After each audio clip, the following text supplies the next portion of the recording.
Okay, this is Orlando Wilson. What I want to talk about in this video is something to do with surveillance, counter surveillance. And that is, if you've got a client or yourself are under surveillance, or you think you're under surveillance, or if there's a surveillance threat, you need to work out who could be watching you and who could be following you. At a base level, if you have a client that's been stalked, followed, watched by disgruntled ex-lover, etc., etc., you can take it the professionalism of that person is not going to be top. It's not going to be high. You can take it the stalker is going to be possibly following the target, following the client, if they're your client, on foot, harassing them, possibly getting into their phone these days, or trying to get into their phone, trying to get hold of their passwords, etc.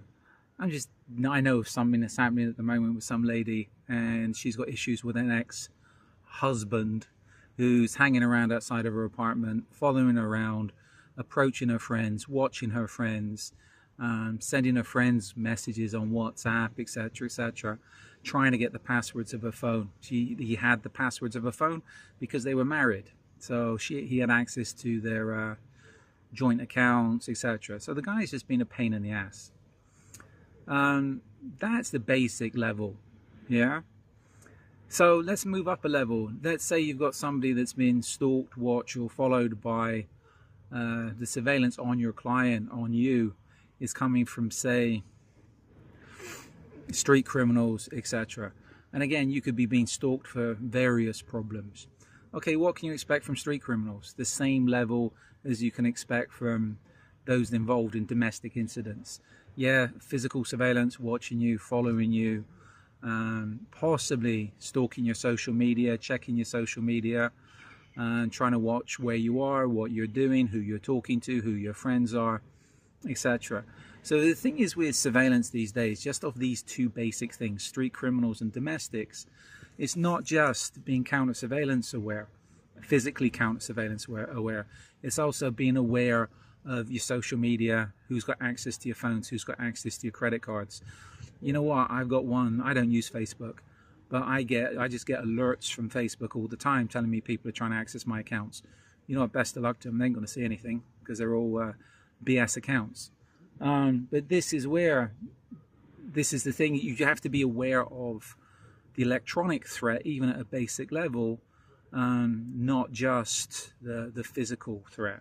But again, basic counter surveillance is something anybody that's got any type of issue needs to be aware of. If you're providing consultancy services, if you're providing protection services to somebody, you should brief up your clients on how to be counter surveillance aware and watch out if they've been watched and followed, and also have procedures in place of what they need to do if they are being watched and followed and they think they're going to be threatened.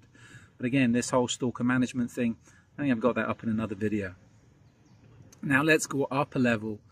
Let's say the threat to you is coming from private investigators, or threats to your clients. And private investigators can be a pain in the ass. I've had it with clients, and I've got one client now that's had a lot of hassle from private investigators. There's a big insurance claim going on, and the big insurance companies will employ private investigators to go out and ensure that the claim is good and the person's not trying to scam the insurance company.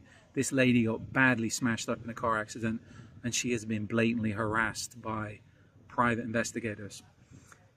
Again, what a private investigator is going to do, you got physical surveillance, they've been trying to take pictures, trying to take videos, but also we've had it where private investigators using tracking devices, even though it's illegal in that country, it's illegal. Trying to get access to apartments, which is also illegal. Getting hold of mail, which is also illegal, but that can apply to the lower end of the spectrum as well. We've had it where we believe private investigators got access into this lady's apartment and with a coat hanger or something was hooking out her mail. So again, if you're getting hassled by private investigators, the best thing to do is to report them to the police. If it's physical surveillance, if you're being watched and followed, harassed, treat it the same as a stalker, report them to the police. This lady I know, on her daily rehabilitation walks, she come across somebody lying in the grass with a camera videoing her. Surprisingly, the guy wasn't in a ghillie suit. But the guy was like, she was like, hello to the guy, and he said hello back, and okay, thank you very much, goodbye, fuck off. But all you can really do is report them to the police. Also, report them to their licensing division, if it is a licensed business, and just say they're overstepping their boundaries, they're harassing you. I know one lady in the US, she had private investigators in a garden. In the state she was in, she could have shot them. But again, I told her, just call the police if you don't want to shoot them, because she was in the state of Texas. People was in her garden going through her garbage and stuff. It's like she would be more than within her rights to shoot them. So from a private investigator's perspective, make sure you're in compliance with the laws and don't go doing anything stupid. If we move up to the next levels, if we move up to government surveillance, and people might be saying, well, why might government agencies be watching you? There's a vast array of reasons, and some are legitimate, some are illegitimate. It depends on the countries you're in. And I'll be doing a video on the future about people that's got political issues, protecting people with political issues. If you're dealing with government surveillance, if you're dealing with organized crime, I'm talking serious organized crime such as narcos, etc., Mexico, you can expect high levels of surveillance, physical surveillance. And also you can take it, they'll be getting access to your phones, etc. Places like Mexico, the narcs have people within the phone companies that can access your phones. They'll be trying to hack your phones, and a lot of times they go through the phone companies. So this is where, if you're under that type of threat, you're going to have big problems. In addition to physical surveillance and making sure you're being watched and followed, if you're being watched and followed by law enforcement, you can't be doing anything aggressive towards them, because you can get your ass arrested quickly. So you have to be very careful, and that is more of a legal thing, and I'll talk about that in another video. If you're somewhere where you're being followed and stalked, watched by organized crime, you got big problems. You need to report that to law enforcement, liaise with law enforcement, and get professional protection, or at least get professional training. You can take it for granted if you're dealing with the top end of people, they're going to try and access to your computers, hack your phones, etc.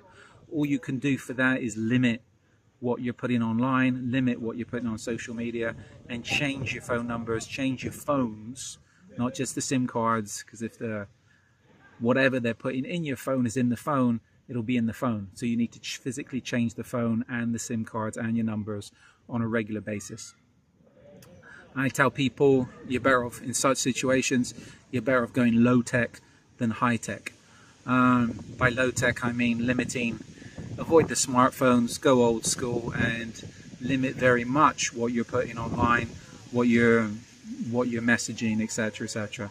But again, that would come into your counter surveillance plans, personal security plan, etc. Communications, a very sensitive topic. If you think you're being watched and followed by narcos, by criminals, organized crime, then you need to work out emergency procedures for that, whether it's how to get to a safe area, how to defend yourself, or how to get the hell out of where you are and get to somewhere safe. So, short video on understanding the threats, the different threat levels of surveillance and people that can be watching you, etc.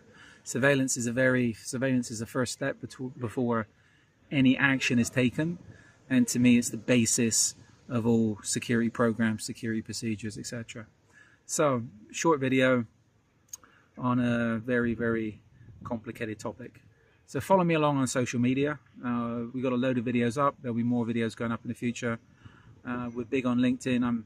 I prefer LinkedIn at the moment more than any other platform, so follow me along on LinkedIn. But we also have stuff up on Instagram, YouTube, etc. And don't forget, I have an array of books on various security topics and crime fiction on Amazon. So in the meantime, be good, stay safe, and stay out of trouble.